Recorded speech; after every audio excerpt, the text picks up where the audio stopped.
Dans les années 80, quel chanteur a fait battre votre cœur? Est-ce que c'est Bret Michaels, Lenny Kravitz, Martin Arquette ou Dee Snider? Bon, Dee Snider, c'est vraiment plus pour celles ou ceux qui aimaient les looks un peu clownesques, mais tu sais, comme on dit, tous les goûts sont dans la nature. Aujourd'hui, je vous présente mon top 10 des chanteurs sexy des années 80 qui ont fait battre mon petit cœur.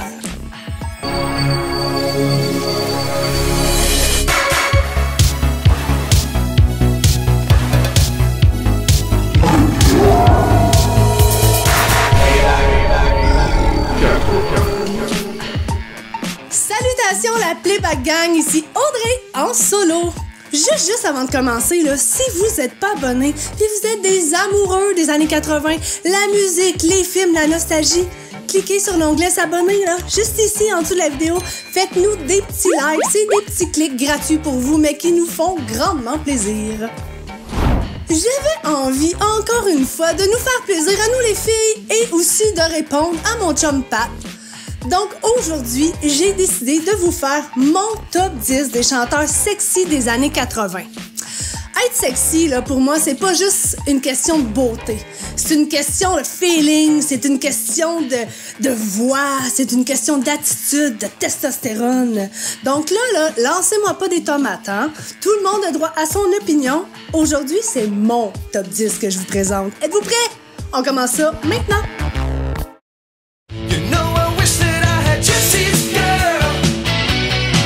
Rick Springfield est un auteur, compositeur, interprète originaire de l'Australie. C'est en 1972 qu'il déménagea aux États-Unis pour se consacrer à sa carrière de chanteur. C'est avec sa chanson Jessie's Girl en 81 qu'il fut couronné gagnant au Grammy du meilleur chanteur rock et que sa carrière atteint les sommets. Rick Springfield a fait chavirer le cœur de plusieurs demoiselles dans les années 80 en tant que chanteur, mais aussi de plusieurs dames, surtout à cause de son rôle du doc Noah Drake dans la super série télévisée General Hospital qui a été hyper populaire dans les années 80. Pourquoi il fait partie de mon top? Ben parce qu'encore aujourd'hui, à 75 ans, il a la touch. Charmeur, un beau sourire. Il a toujours eu cette attitude de chasseur avec les caméras. Son jeu d'acteur l'a grandement aidé aussi. Avec ses clips, avec ses entrevues qu'il faisait, il a toujours su attirer notre regard et faire battre notre petit cœur. Pour certains, il peut être considéré comme kitten. Mais avec ses clips Love Somebody et Affair of the Heart, excusez-moi, mais moi je le trouve sexy. Il sait venir chercher ce qu'il doit aller chercher dans mon petit cœur.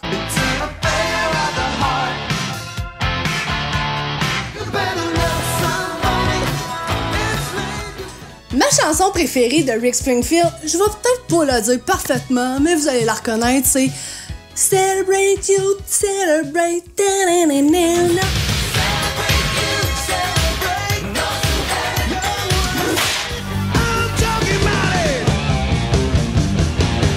David Lee Roth fait ses débuts sur la scène rock vers la fin des années 70.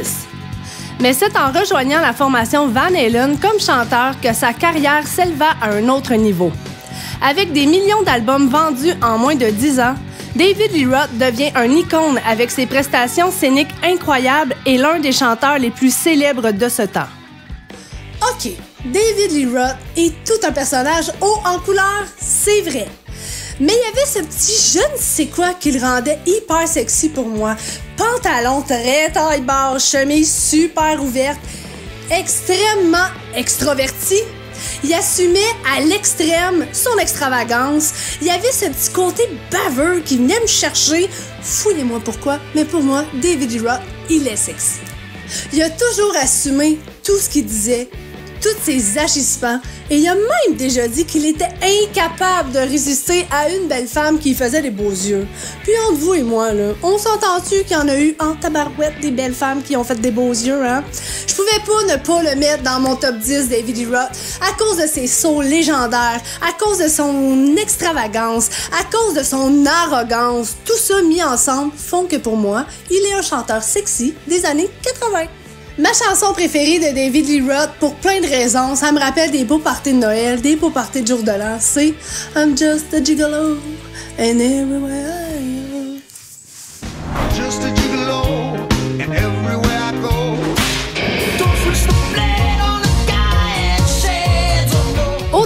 compositeur-interprète né à Montréal, Corey Hart connaît le succès en 1982 avec son premier album First Offense, qui contient le super hit Sunglasses at Night. De 1984 à 1990, Hart vend plus de 10 millions d'albums et doit son ascension rapide en grande partie grâce à l'arrivée du vidéoclip.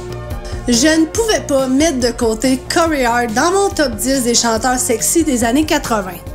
Avec son petit air de gamin, il a vite su faire chavirer le cœur de plusieurs jeunes demoiselles. J'ai toujours trouvé qu'il y avait un petit quelque chose à la James Dean, un beau châtain à l'air triste. Quelle fille ne trouve pas ça sexy? Êtes-vous d'accord avec moi? Ma chanson préférée de Corey Hart, elle vient du film 9 semaines et demie que j'ai tant aimé. Et c'est Eurasian Eyes de 1986, où tout ce que je vous ai décrit de Corey Hart est dans le clip. Petite gueule triste, beau châtain, James Dean, allez voir ça.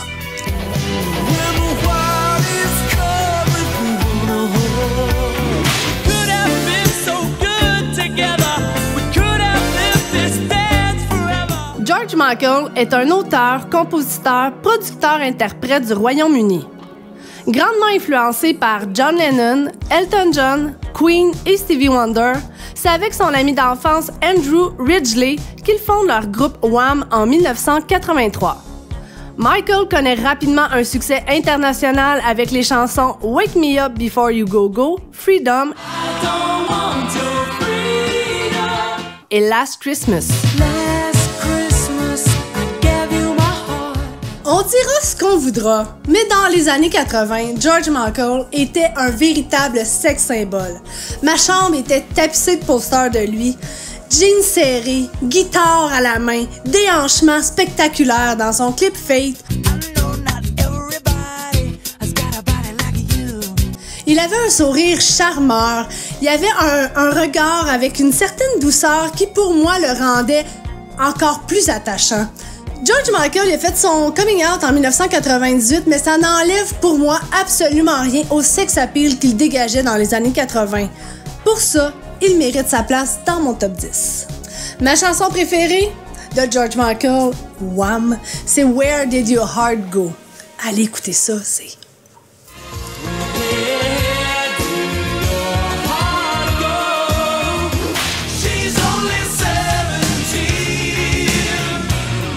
Kip Winger, de son vrai nom Charles Frédéric Winger, est le chanteur et bassiste du band Winger arrivé à la fin des années 80. Le band remporte un grand succès commercial en 88 jusqu'à l'explosion du grunge en 91. Leur premier album est certifié disque platine aux États-Unis et disque d'or au Canada. Il comprend les singles Madeleine, 17 et Headed for a Heartbreak. Kip Winger, quand il était au sommet de sa gloire, était pour moi un des plus sexy des années 80. Cheveux longs, sourire charmeur, juste assez viril, il avait tout pour faire chavirer mon petit cœur. C'est avec son clip 17 que je l'ai découvert, je l'avoue, sur le tard et que j'ai fait « Ouf, ça, c'est un beau monsieur ». Le voir se déhancher avec sa bass et son look totalement cliché des années 80 font que pour moi, il méritait sa position numéro 6 de mon top. Ma chanson préférée est Madeleine. Je ne sais pas si vous la connaissez, elle est parfaite. Allez voir Madeleine de Kip Winger.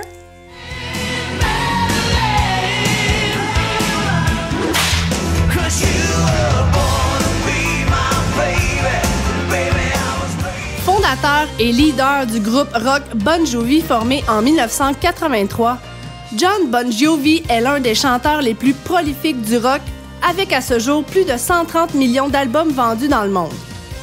C'est en 1983, en participant à un concours à la radio, qu'il fut nommé grand gagnant avec sa chanson Runaway, qui deviendra le hit de l'été de cette même année. Ce fut le début d'une grande carrière. Jon Bon Jovi. C'est le premier chanteur qui a allumé une folie dans mon adolescence. J'avais des posters de lui partout. Je rêvais de lui. Mes amis se foutaient de ma gueule tellement Jon Bon Jovi faisait partie de ma routine quotidienne dans toutes les discussions que j'avais avec mes amis. Vous ne pouvez pas comprendre à quel point j'ai disjoncté la première fois que je l'ai vu en spectacle à Montréal avec mon amie Isabelle.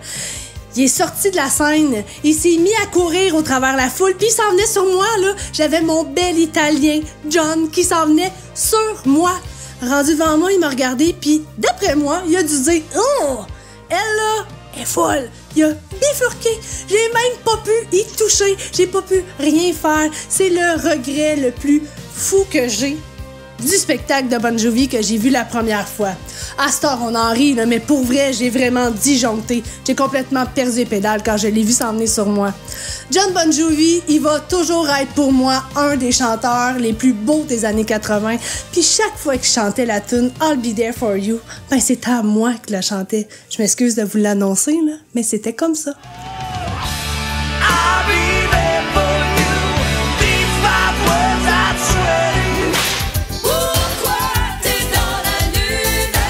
Patrick Bourgeois fait ses débuts avec Alain Lapointe et François Jean à titre de musicien accompagnateur pour le groupe d'humour Rock et Belles Oreilles et participe à la revue musicale Vite à vinaigrette sous le nom des Beaux Blonds. Fort populaire à la fin des années 80, Patrick Bourgeois et son groupe Les Bébés deviennent rapidement les idoles de beaucoup de jeunes filles. Mon Dieu que j'ai tripé sur Les Bébés et que je trouvais Patrick Bourgeois tellement beau. Avec ses beaux cheveux longs foncés, c'était la première fois qu'un chanteur accessible, c'est un Québécois, il était proche de moi, là, mais en même temps tellement loin. C'était la première fois qu'un chanteur me faisait vivre autant d'émotions, j'arrivais même pas à expliquer.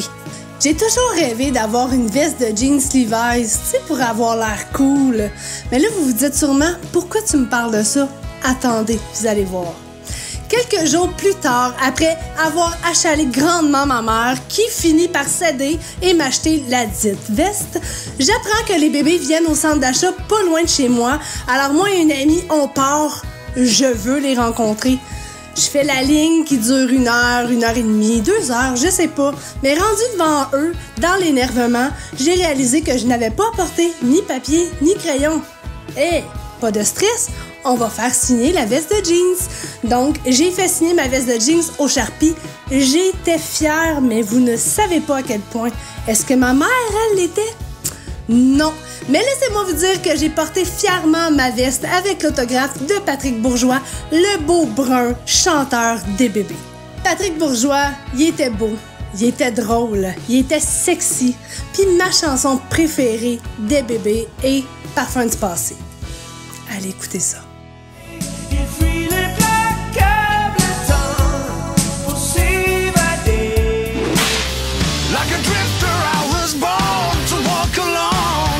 David Coverdale a fondé son groupe Whitesnake en 1977 après avoir brièvement fait partie de la désormais mythique formation Deep Purple. Avec son band Whitesnake, il atteint son apogée avec l'album multiplatine Whitesnake qui inclut la ballade Is This Love et le hit Still of the Night.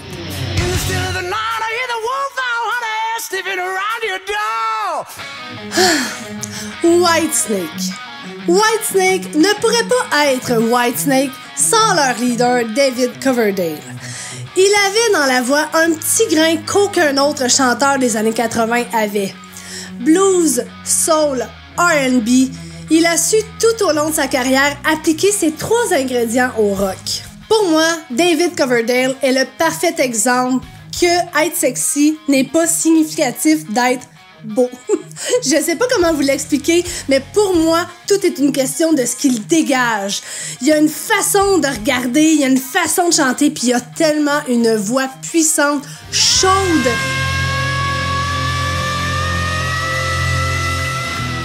Pour moi, David Coverdale est le parfait charmeur à la voix d'or. Et pour vous, messieurs, si vous ne saviez pas, il était le chanceux qui a été marié quelque temps à l'actrice hyper sexy des années 80, Tawny Kitaen. Ma chanson préférée, je peux pas faire autrement que de nommer celle-là, c'est Is This Love. Elle vient chavirer tout mon être. Is This Love? Is this love that I'm feeling?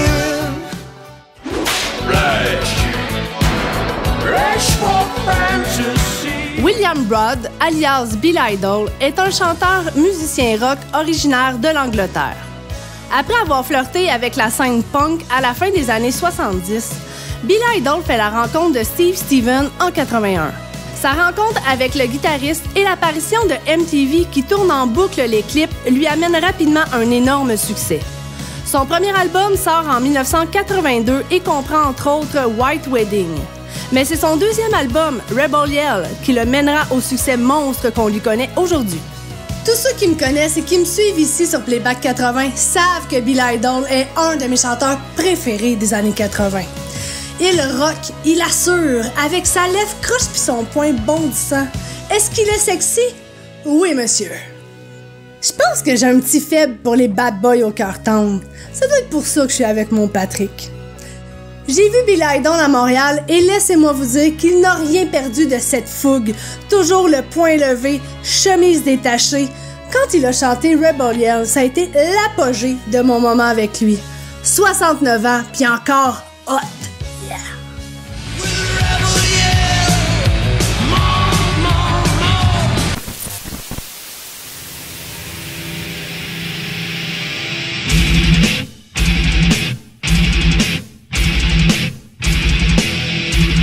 James Allen Hetfield est un musicien américain né en Californie.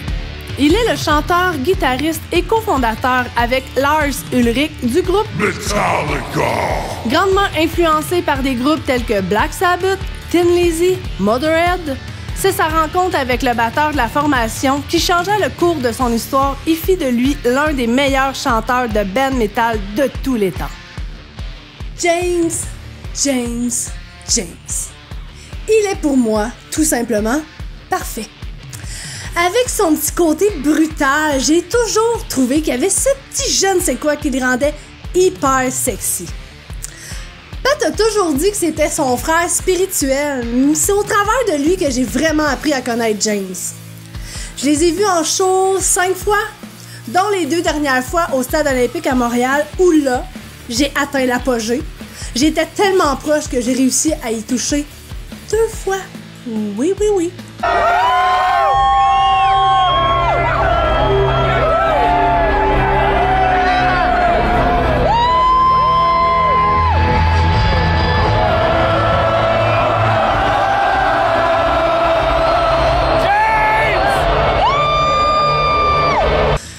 Je le vois là, s'ancrer sur scène avec ses pieds, avec son regard intense et chanter ses chansons avec ses intonations bien à lui, il me fait littéralement capoter. Yeah!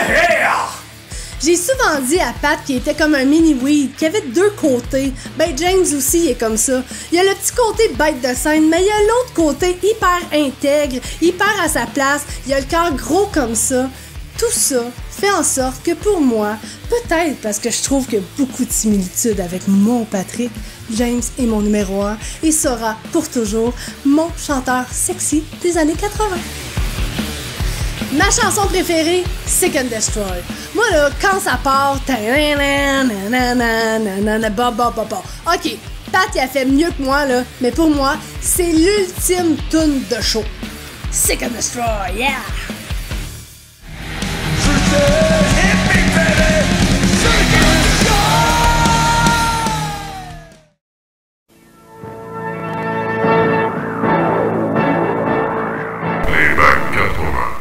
C'est ce qui conclut mon top 10 de chanteurs sexy des années 80. J'espère que vous avez apprécié. Gênez-vous pas là, pour écrire juste ici en dessous de la vidéo vos commentaires. Dites-moi votre top 10 à vous. Puis si vous n'êtes pas abonné, là, ben faites-le maintenant. Juste ici, on clique l'onglet s'abonner, activez la petite cloche de notification pour ne rien manquer de notre contenu. Faites-nous des likes, on aime ça! Ça coûte rien, puis ça nous fait tellement plaisir. Sur ce, gang, je vous dis à la prochaine. Take care, ciao!